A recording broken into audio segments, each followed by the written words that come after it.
চিৰাঙত জোৱাৰ পয়োভৰ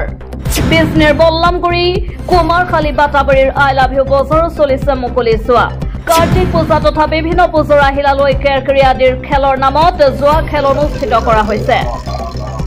চিৰাঙত মুকলিভাৱে জোৱা খেল চলি থকাৰ পিছতো চকু মুদা কুলিৰ ভাৱত আৰক্ষী মহাভাৰতত উল্লেখ আছিল জোৱা খেলখন চলিছিল কৌৰৱ আৰু পাণ্ডৱৰ মাজত উল্লেখ্য যে কৌৰৱ আৰু পাণ্ডৱৰ মাজত চলা জোৱা খেলখনৰ নাম আছিল পাখা আৰু গুটি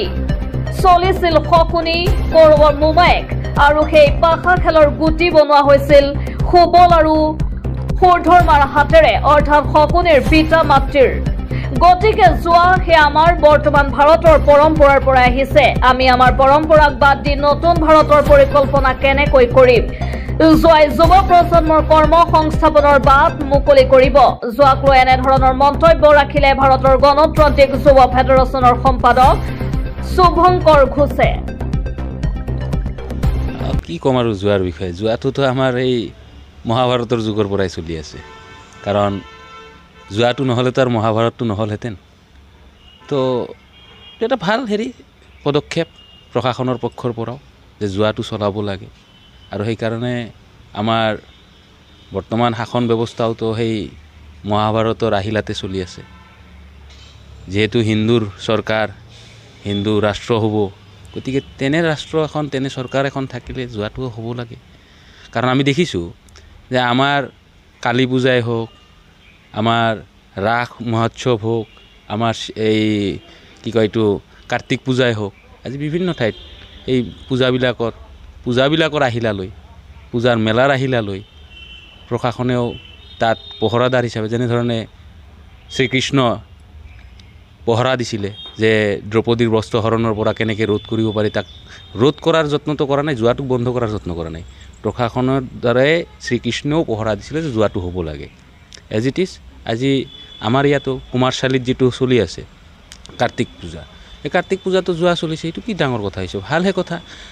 যুৱ প্ৰজন্মক কৰ্মসংস্থানৰ নামত জোৱাটো দিব লাগে শিক্ষাৰ নামত মেলাটো থাকিব লাগে এনেধৰণৰ বস্তুবিলাক থাকিলেহে আমাৰ যুৱ প্ৰজন্ম গৰ্ব কৰিব পাৰিব হিন্দু হিচাপে নহ'লে কেনেকৈ গৰ্ব কৰিব যে হিন্দু ৰাষ্ট্ৰ এখন হিন্দু দেশ এখন তাত গৰ্ব কৰাৰ কাৰণে জোৱাটো চলিব লাগিব আৰু আমি দেখিছোঁ বহু ঠাইত যে IC পহৰা দি আছে যে জোৱাটো যাতে হয় তাৰ কাৰণে IC পহৰা দি আছে মই নাম নলওঁ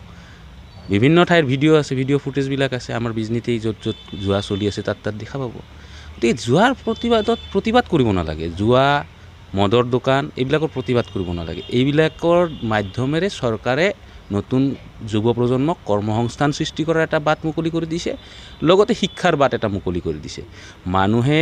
নেশাত থাকক মানুহে জোৱাত থাকক এইটোৱে চৰকাৰৰ নিজ ইচ্ছা আৰু গতিকে ইয়াৰ বিৰোধিতাত মই একো ক'ব নোখোজোঁ এনেধৰণৰ জোৱা প্ৰতিটো হ'ব লাগে কীৰ্তনবিলাকতো জোৱা চলাব লাগে কাৰণ জোৱা নহ'লেতো নহ'ব ন কেনেকৈ হ'ব সন্মুখত দেখুৱাব চাবোনৰ টিক্কি পিছত কিন্তু গুগল পে'টো ফোনত পইচা লৈ আছে তো এই জোৱাসমূহ যাতে চলি থাকে প্ৰশাসনক এই অনুৰোধটো ৰাখিম প্ৰশাসন এনেও তাত পহৰা দি আছে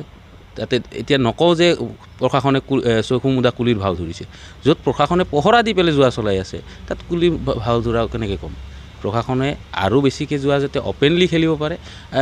পাৰিলে গ্লেম্বিঙৰ কাৰণে এইটো এটা ভিলেজ বুলি ডিক্লেয়াৰ কৰি দিব লাগে যে ইয়াতে অপেনলি জোৱা খেলক কিয় যাব লাগে বিদেশত যাই পেলাই কিয় জোৱা খেলিব লাগে কেচিনত যাই কিয় জোৱা খেলিব লাগে বিদেশত ইয়াতেই হওক না সেইবিলাক বস্তু তেতিয়াহ'লে আমাৰ দেশৰো ডেভেলপ হ'ব আৰ্থিকভাৱে উন্নত হ'ব যুৱ প্ৰজন্মৰ কৰ্মসংস্থান ভাল হ'ব গতিকে ইয়াক বিৰোধিতা মই নকৰোঁ